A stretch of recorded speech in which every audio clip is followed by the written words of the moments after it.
आज मार्केट में टैरिफ की वजह से एक बहुत बड़ा करेक्शन आया है, जहां हमने देखा कि निफ्टी 3.24% से करेक्ट हुआ है, while the mid caps went down by 3.63% and the small caps corrected by 3.88%. So ऐसी सिचुएशन में इन्वेस्टर्स के मन में एक बहुत बड़ा कंसर्न है कि उन्हें अपना पोर्टफोलियो कैसे मैनेज करना चाहिए और उन्हें इस वक्त किस तरीके के डिसीजंस लेने चाहिए. So to answer few of the most important questions, today we have with us Mr. Ajay Kumar Yadav, the CEO and CIO of Wisefin Sir. Hello sir. Hi Gargi. Sir, हमारे investors के लिए सबसे पहले मैं आपसे ये समझना चाहूँगी कि टैरिफ है क्या और इसकी वजह से मार्केट में इतनी वॉलेटिलिटी क्यों है? Alright, okay. See, in simple words, tariff is the tax or the duty placed on the imported goods, right? देखिए, जब भी टैक्स या टैरिफ इम्पोज किया जाता है, there is going to be certain changes in the macro fundamentals, right? So जो country tax impose कर रहा होता है, ठीक है, वहाँ क्या मैक्रो फंडामेंटल चेंजेस आ सकते हैं? जो कंट्री टैरिफ फेस कर रहा है, वहाँ क्या मैक्रो फंडामेंटल चेंजेस आ सकते हैं? और ये मार्केट बहुत क्विकली अंडरस्टैंड करता है और रिएक्ट अकॉर्डिंगली करता है, right? They are able to quickly correlated. So let's look at first कि आज यूएस ने बहुत सारे कंट्रीज़ पे टैरिफ इम्पोज किया है. सो पहले ये देखते हैं जो कंट्री टैरिफ लगा रहा है वहाँ क्या मैक्रो फंडामेंटल में चेंजेस आ सकते हैं, राइट? सबसे पहले अगर टैरिफ इम्पोज किया है, गुड्स एंड सर्विसेज महंगे हो जाएंगे, राइट? अगर महंगे होंगे तो इन्फ्लेशन बढ़ गया, राइट? अगर इन्फ्लेशन बढ़ा तो ग्रोथ नीचे जाएगी, राइट? बट जो कंट्री टैक्स इम्पोज कर रहा है उसे पता है कि ये चीज़ें होंगी, फिर भी क्यों कर रहा है? Because they want to boost domestic manufacturing. So now let's quickly look at कि टैक्स फेसिंग कंट्री के यहाँ पे क्या मैक्रो फंडामेंटल चेंजेस हो सकते हैं. नंबर 1, वहाँ पे एक्सपोर्ट्स नीचे आ सकते हैं, ठीक है, क्योंकि टैक्स इम्पोजिंग कंट्री ने वहाँ पे टैरिफ बढ़ा दिए हैं, गुड्स और सर्विसेज महंगे हो गए हैं, डिमांड कम हो जाएगी, तो क्या होगा? उसका एक्सपोर्ट्स कम हो गया. अब एक्सपोर्ट्स कम हो जाएगा तो ट्रेड डेफिसिट बढ़ जाएगा. अगर ट्रेड डेफिसिट बढ़ रहा है तो ऑब्वियसली करेंसी में डिप्रिसिएशन होता है. तो ये सारी जो चीज़ें हैं ये मार्केट्स बहुत जल्दी से क्विकली को रिलेट कर पाते हैं, सेंस कर पाते हैं. अभी आने वाले टाइम में अर्निंग ग्रोथ कैसी रहेगी, ठीक है, इन्फ्लेशन कैसा रहेगा, हेंस ये वॉलेटिलिटी काफ़ी दिख रही है. लेकिन सिर्फ यही रीज़न नहीं था.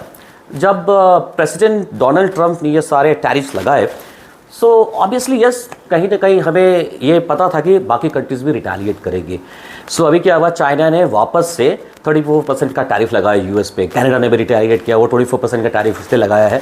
सो और बाकी दूसरे कंट्रीज़ में they are in the process of retaliation, जहाँ पे वो टैरिफ बढ़ा सकते हैं, ठीक है. तो निगोसिएशन अभी स्टार्ट होंगी, चलेंगी, तब तक ये वॉलेटिलिटी मार्केट में बिल्कुल दिखेगी. इनफैक्ट फेड चेयर मिस्टर पावल ने भी कोट किया था, इनफैक्ट जो ये टैरिफ लगे हैं वो इनफैक्ट लार्जर देन एक्सपेक्टेड हैं and it will hurt the sentiment of US economy, right? और उनका ग्रोथ भी स्लो डाउन हो सकता है और इन्फ्लेशन भी आ सकता है, बढ़ सकता आ सकता है, मीन्स या. सर, सो ऐसे में इंडियन मार्केट पे इसका क्या इम्पैक्ट रहेगा? Yes. No, if you look at Donald Trump ने in comparison to India दूसरे कंट्रीज़ पे जो टैरिफ लगाया है वो ज़्यादा है, राइट? सो वो कहीं ना कहीं हम आज की जो वॉलेटिलिटी दिखी है जिसमें Indian markets in comparison to the rest of the Asian countries कम करेक्ट हुए हैं.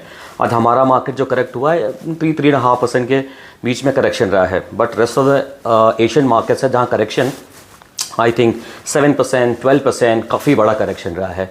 Hence we are quite insulated. लेकिन सिर्फ यही रीज़न नहीं था कि हमारे पर उन्होंने कम टैरिफ लगाया है, because India is a domestic driven economy. So अगर आप देखो कि हम यूएस को कितना एक्सपोर्ट करते हैं, that's close to near about $75 billion to $80 billion. So मोटा मोटा near about 2% of our GDP. तो हेंस हमारा इकोनॉमी में हम जो ज़्यादा बना रहे हैं खुद ही कंज्यूम कर रहे हैं. We are not export oriented economy, तो hence we are least affected. Alright. And sir, in this market situation एक इन्वेस्टर को अपने short term, mid term, long term goals को ध्यान में रखते हुए कहाँ इन्वेस्ट करना चाहिए? Right, obviously markets are quite volatile. अगर शॉर्ट टर्म कोई फाइनेंशियल गोल्स हो तो ऑब्वियसली हम शॉर्ट टर्म फाइनेंशियल गोल्स को मीट आउट करने के लिए फिक्स्ड इनकम को ही प्रेफर करते हैं, राइट? अगर किसी का कोई फाइनेंशियल गोल 3 महीने का तो हम लो ड्यूरेशन फंड या लिक्विड प्लस फंड में डिप्लॉय कर सकते हैं, ठीक है? अगर 6 महीने का है तो हम अगेन लो ड्यूरेशन फंड्स को पिकअप कर सकते हैं। हाँ, मिड ड्यूरेशन अगर टाइम होराइजन उसका 3 साल 4 साल है तो probably he may think about parking money to multi asset allocation fund, right, hybrid category mutual funds वहाँ डिप्लॉय कर सकते हैं। And I think mid duration financial goals के लिए भी उन्हें स्टैगर्ड वे में डिप्लॉय करना चाहिए इस मार्केट सिनेरियो में। And when it comes to long term financial goals के लिए इस मार्केट सिनेरियो में मुझे लगता है कि if I look at the valuations across all the caps, large caps looks reasonably pretty good, right. अगर मैं 1 ईयर का फॉरवर्ड पीवी देखता हूँ करीब 17 आ चुका है। सो लार्ज कैप में थोड़ा एक्सपोजर ज़्यादा लेना चाहिए, बट अगेन स्टैगर्ड मैनर में। यस, थोड़ा मिड कैप में अभी भी वैल्यूएशंस थोड़ा सा ज़रूर महंगे हैं, और इस मार्केट सिनेरियो में we need to have a little cautious approach, but थोड़ा बहुत एक्सपोजर वो वहाँ भी बिल्ड कर सकते हैं, बट लार्ज कैप में उनको एक्सपोजर बढ़ाना चाहिए स्टैगर्ड मैनर में। Alright, and what about people जिनके SIPs चल रही हैं, क्या वो उन्हें कंटिन्यू रखे या बंद कर दे? What should be the right decision? In fact in our last conversation also मैंने यही कोट किया था, SIP एक मैजिकल फाइनेंशियल टूल है, राइट। सेम SIP में अगर आपको ज़्यादा यूनिट्स मिल रही हैं तो बिल्कुल कंटिन्यू करना चाहिए, आपको रुपी कॉस्ट एवरेज होता है, right.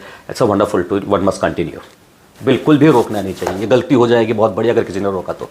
Okay, and sir I think it's very important for our retirees to know कि उन्हें ये मार्केट सिचुएशन को ध्यान में रखते हुए पोर्टफोलियो के लिए क्या करना चाहिए, should they make any changes, what should be the right way for them? See, we always recommend कि किसी रिटायरी का पोर्टफोलियो एक पिरामिड बेस्ड स्ट्रक्चर पे होना चाहिए, right. Bottom of the pyramid to be rock solid, and I think in my all financial literacy program मैं बहुत focus डालता हूँ इस चीज़ पे कि बॉटम ऑफ द पिरामिड इतना रॉक सॉलिड बनाइए कि मार्केट अगर 50% भी करेक्ट हो जाए तो आपका की फाइनेंशियल गोल्स इंपैक्ट नहीं होना चाहिए। What is your key financial goal? Regular credit of cash flows in your account to meet your monthly expenses. Salary की तरह जो पैसा क्रेडिट होता रहेगा, ठीक है, तो उनका ये फाइनेंशियल गोल्स इंपैक्ट नहीं होगा।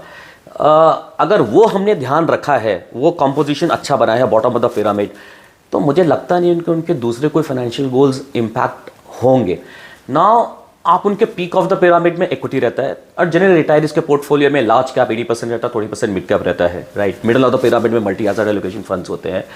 तो अगर उनका जो की फाइनेंशियल गोल इंपैक्ट नहीं कर रहा है, नहीं हो रहा है, तो they should remain as it is, right. Because ये मार्केट्स का नेचर है, बिहेवियर है, वॉलेटिलिटी आना जाना चलता रहेगा, बट उनके की फाइनेंशियल गोल जो इंपैक्ट नहीं हो रहा, दे shouldn't be worrying much. In fact मैं तो ये बोलूँगा, अगर किसी का पोर्टफोलियो ज़्यादा है और इस समय जो इक्विटी और डेट का जो रेशियो है वो अल्टर हो चुका, बिकॉज इक्विटी काफ़ी नीचे आ गया, अगर उनका रिस्क प्रोफाइल अलाउ करता है तो थोड़ा पैसा बिल्कुल वो इक्विटी में भी पोजीशन कर सकते हैं, राइट। तो I think retiree should not be doing much of the engineering in the portfolio, right. But हाँ, जहाँ उनको ऑप्शन दिखे कि नहीं थोड़ा पैसा क्या मैं इक्विटी लार्ज कैप की तरफ मूव कर सकता हूँ स्टैगर्ड मैनर में, तो बिल्कुल करें। Alright, also sir, what do you think now that this tariff war has started, when do you see this settling down? Yep. And when will the markets get back to normal now? So I think this is a tough question to answer. अभी तो ये start हुआ है Gargi, right. तो मुझे लगता है कि अभी नेगोशिएशन से स्टार्ट होंगे। वैसे भी मिस्टर ट्रंप ने टैरिफ का जो बार रखा है वो इतना बढ़ा चढ़ा करके ऊपर रख दिया है कि नेगोशिएशन कम होंगे तो यहाँ तक आएंगे। आई थिंक अगर इतने पे भी सेटल होते हैं तो he will feel happy. So it will take time, इतना जल्दी ये सेटलमेंट दिख नहीं रहा, ये पेन थोड़ा रहेगा। हो सकता है ये 15-17 दिन इनकी नेगोशिएशन चले, कंट्रीज़ की आपस में नेगोशिएशन चले, राइट। हो सकता है ये दिनों में कन्वर्ट होकर के महीनों में भी जाए, बट यस, मार्केट उस ड्यूरेशन तक वॉलेटाइल रहेंगे। It's not going to end very soon, थोड़ा टाइम लगेगा, we need to have patience. All right, thank you so much for your valuable time, sir, and I'm sure that the investors would surely benefit from this. Thank you very much, anytime.